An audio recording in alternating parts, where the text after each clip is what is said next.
హి ఓం నమ శివాయ్. ఓం నమ శివాయ్. ఓం శ్రీ భద్రకాళీ సమేత వీరభద్రస్వామిని నమో నమః. మాతృ పితృభ్యో నమః.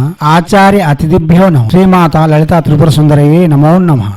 శివశక్తి స్వరూపులారా, ఇప్పుడు మాతంగి భైరవి యొక్క మహత్తరమైన శక్తివంతమైన మహిమ కలిగిన వశీకరణ మంత్రం మీకు అందిస్తుంది రత్నశ్రీ హిందూ సేవా సమాజ్. ఈ మంత్రం జపం చేయడం వలన ఎటువంటి అధికారి అయినా లేక ఉపాధి అవకాశాలలో ఎవరిని మెప్పించాలన్నా ఈ మంత్రముతో మనం అతి శీఘ్రంగా మన కామ్యములను నెరవేర్చుకోగలం. ఒకరి వద్ద మన కామ్యము లేక కర్మ ఉన్నది, అది నెరవేర్చుకోవాలంటే వారిని మనం స్నేహభావంతోనూ లేక అతని యొక్క అభిమానంతో మన పనులు అతి శీఘ్రంగా లేక అతి ఉన్నతంగా నెరవేరుతాయి అన్నప్పుడు ఈ మాతంగి భైరవి మంత్రమును జపం చేసి మనం వారిని వశపరచుకోవచ్చు. అయితే ఈ మంత్రంలో తెల్ల జిల్లేడు వేరుని సింధూరంగా ధరించే ఉపయోగం కూడా ఉన్నది. మనం ముందుగా శనివారం నాడు తెల్ల జిల్లేడు చెట్టు వద్దకు వెళ్లి సాయంత్రం వేళ దీపము ధూపము గంధము పుష్పము నైవేద్యం ఇచ్చి నివేదన చేసి ఆదివారం సూర్యోదయానికి ముందే ఆ వేరుని అనగా ఉత్తర వైపు వేరుని తీసుకుని వచ్చి ఆ వేరుని ఎదురుగా ఉంచుకొని యథాశక్తి కులదేవతారాధన ఇష్టదేవతారాధన పూర్తి చేసుకొని తర్వాత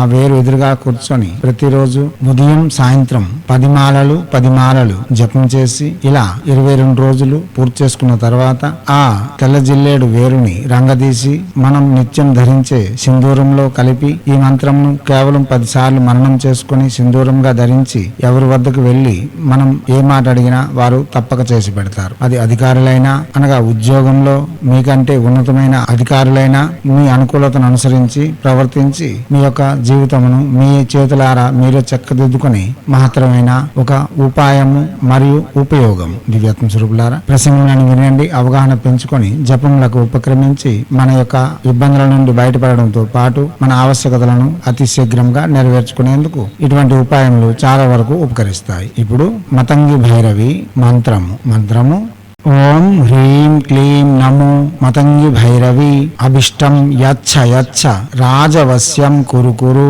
క్లీం హ్రీం ఓం నమః స్వాహ. మంత్రం మరోసారి ఓం హ్రీం క్లీం నమో మతంగి భైరవి అభిష్టం యచ్చ రాజవశ్యం కురు క్లీం హ్రీం ఓం నమః స్వాహ. మంత్రం మరోసారి ఓం హ్రీం క్లీం నమో మతంగి భైరవి అభిష్టం యచ్చ రాజవశ్యం కురు క్లీం హ్రీం ఓం నమః స్వాహ.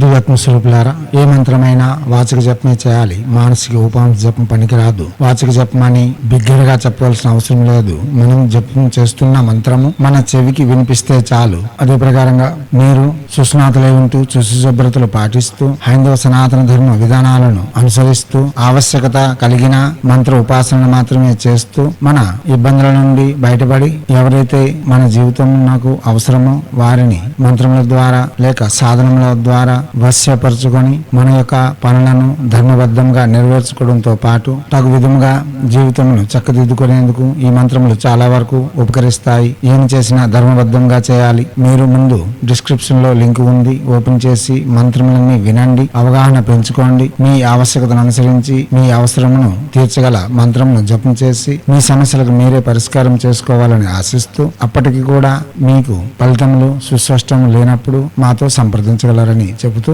హైందవ సనాతన ధర్మరసులు మన కోసం అందించిన విద్యలు వినియోగించుకొని భారతీయ సంస్కృతి సాంప్రదాయాలు కాపాడుతూ మన ఆచారాలలో పూజలలో ఉన్న మర్మ రహస్యాలను విజ్ఞానమును ప్రపంచానికి వెలుగెత్తి చాటేందుకు మీ వంతుగా కృషి చేయాలని కోరుతూ ఎప్పుడూ మీ సేవలో రత్నశ్రీ హిందూ సేవా సమాజ్ ఆచార్య భీమసింగ్ రవికుమార్ ఆర్ నిఖిలానంద సాగర్ మహారాజ్.